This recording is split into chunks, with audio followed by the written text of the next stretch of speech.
আচ্ছা,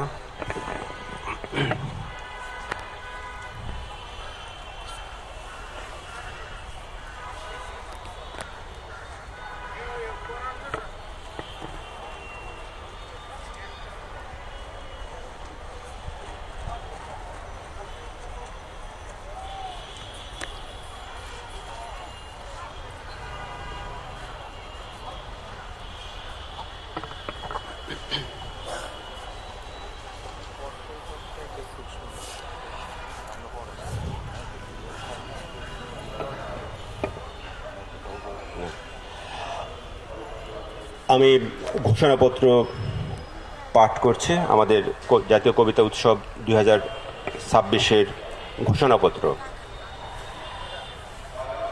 আজ এ নিদারুণ প্রেক্ষাপট, আজ মানবিক মৃত্তিকার বুক জুড়ে কপট দেশপ্রেমিক বেনিয়া বুদ্ধিজীবী এবং সাম্প্রদায়িক উরগ্ধের উদ্ধত আস্ফালন।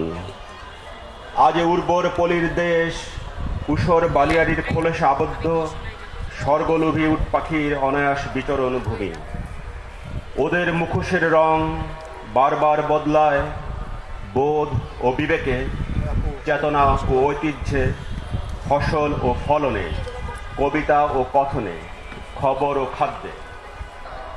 ওদের মুখোশের রং আমরা দেখেছি যুগ যুগ ধরে। ৭১ থেকে ২৪ দেখেছি, ২৪-এর গণ আন্দোলনের পর ওদের দানবীয় আগ্রাসী মুখ দেখেছি। ওরা উগ্রবাদী সাম্প্রদায়িক চেতনার আলো আনগায়ে মানুষের সরলতাকে পুঁজি করে বাংলাদেশের বিভিন্ন প্রান্তে চালাচ্ছে সন্ত্রাস, হামলা, মামলা, ভাঙচুর, অগ্নিসংযোগ। টুটি চেপে ধরেছে ৪,০০০ বৎসরের পুরনো আমাদের অস্তিত্বের গভীরে প্রথিত অজর অমর অক্ষয় বাংলা সংস্কৃতির। বাংলার মুসলমান সমাজের বুদ্ধিবৃত্তিক মুক্তি আন্দোলনের অন্যতম পথিকৃৎ মোতাহার হোসেন চৌধুরী বলেছেন, ধর্ম সাধারণ লোকের কালচার, আর কালচার শিক্ষিত মার্জিত লোকের ধর্ম। এই কালচার বা সংস্কৃতি একটি বিস্তৃত ধারণা, মানুষের বিশ্বাস, আচার আচরণ, মনস্তত্ত্ব এবং জ্ঞানের একটি সমন্বিত কাঠামোকে সংস্কৃতি বলা যায়। সংস্কৃতি হচ্ছে ভালোবাসা ও মনুষ্যত্বের নির্যাস। সত্যকে ভালোবাসা, সৌন্দর্যকে ভালোবাসা, মানুষকে ভালোবাসা, পরিবেশকে ভালোবাসা, প্রকৃতিকে ভালোবাসা, সাম্য সম্প্রীতিকে ভালোবাসা, ভালোবাসাকে ভালোবাসা, এর নামই সংস্কৃতি। মনোবিজ্ঞানী ডেভিড মাতসুমোতো বলেন, culture is the set of attitudes, values, beliefs and behaviours shared by a group of people but different for each individual, communicated from one generation to the next. আবহমান কাল ধরে আমাদের জারি গান, সারি গান, বাউল গান, গাজির গান, ভাটিয়ালি, নৌকাবাজ ইত্যাদি আমাদের সংস্কৃতি। মায়ের মুখের প্রথম বুলি, ঠাকুমার গল্পের ঝুলি, বোনের মুখের ছড়া গান, ভাইয়ের খেলার কলতান, এগুলো আমাদের সংস্কৃতি। আমার পটচিত্র, নবান্ন, পিঠাপুলি, মেলা, নববর্ষ, দোল, চৈত্র সংক্রান্তি ইত্যাদিও আমার সংস্কৃতি। আমার ধর্ম আমার সংস্কৃতির অন্যতম নিয়ামক। কিন্তু আজকাল অবাক বিস্ময় ও কষ্ট নিয়ে দেখতে পাই, আমাদের ধর্মীয় সংস্কৃতি হতে ভালোবাসা ও ভ্রাতৃত্ববোধের পরিমাণ দিন দিন কমে যাচ্ছে। বাড়ছে মৌলবাদিতার আগ্রাসন। ২৪-এর গণ অভ্যুত্থান পরবর্তী সময়ে দেখা গেল, ধর্মীয় অনুভূতিতে আঘাতের অজুহাতে মৌলবাদীরা কিভাবে মাজার, ভাস্কর্য ও প্রতিমা গুড়িয়ে দিচ্ছে। যুগ যুগ ধরে ধর্ম নিয়ে যে অতিরঞ্জিত বাড়াবাড়ি, ধর্মের কুসংস্কার ও ধর্মীয় আধিপত্যবাদের যে প্রভাব আমাদের জনজীবনকে আক্রান্ত করেছে, সেগুলো থেকে মুক্তির একমাত্র পথই হচ্ছে শেকড়ের কাছে নিজেকে সমর্পণ করা, নিজের সুস্থ সংস্কৃতির বিকাশ ও চর্চা। বাউল শিল্পীদের উপর অত্যাচার, উদীচী, ছায়ানট সহ দেশব্যাপী বিভিন্ন সাংস্কৃতিক সংগঠনের ভাঙচুর, অগ্নিসংযোগ আমাদেরকে আঘাত দিয়েছে, হৃদয়কে বিদীর্ণ করেছে।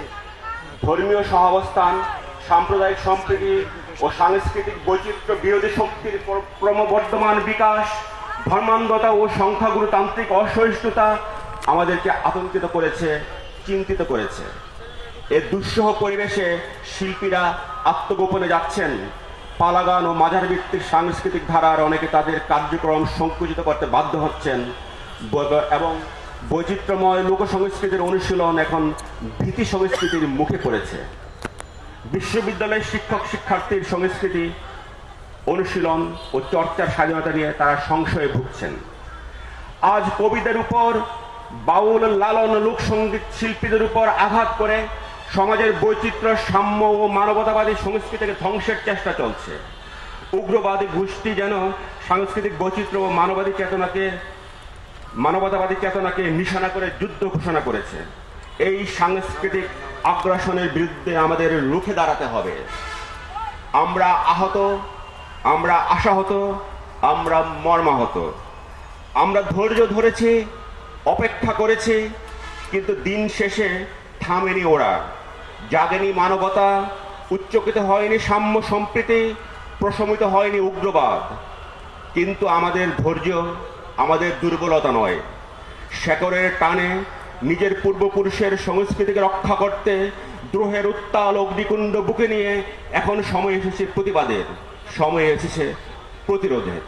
তাই আসুন আমরা সবাই ঐক্যবদ্ধ হই, বুকের ভিতর দ্রোহের আগ্নেয়গিরির গনগনে লাভা ঘৃণিত উগ্রবাদের মুখে উগরে দিয়ে উদাত্ত কণ্ঠে গর্জন তুলি। আমরা আঘাত আর সইব না, সইব না। কলম আমাদের থামবে না, থামবে না। আমরা নিশ্চুপ রইব না, রইব না। কণ্ঠ আমাদের থামবে না, থামবে না। হাতে হাত রেখে মাটির গন্ধ মেখে দিয়ে যাব ঐক্যের বারতা। সংস্কৃতি বিরোধী আস্ফালন রুখে দিবে কবিতা, রুখে দিবে কবিতা। ধন্যবাদ।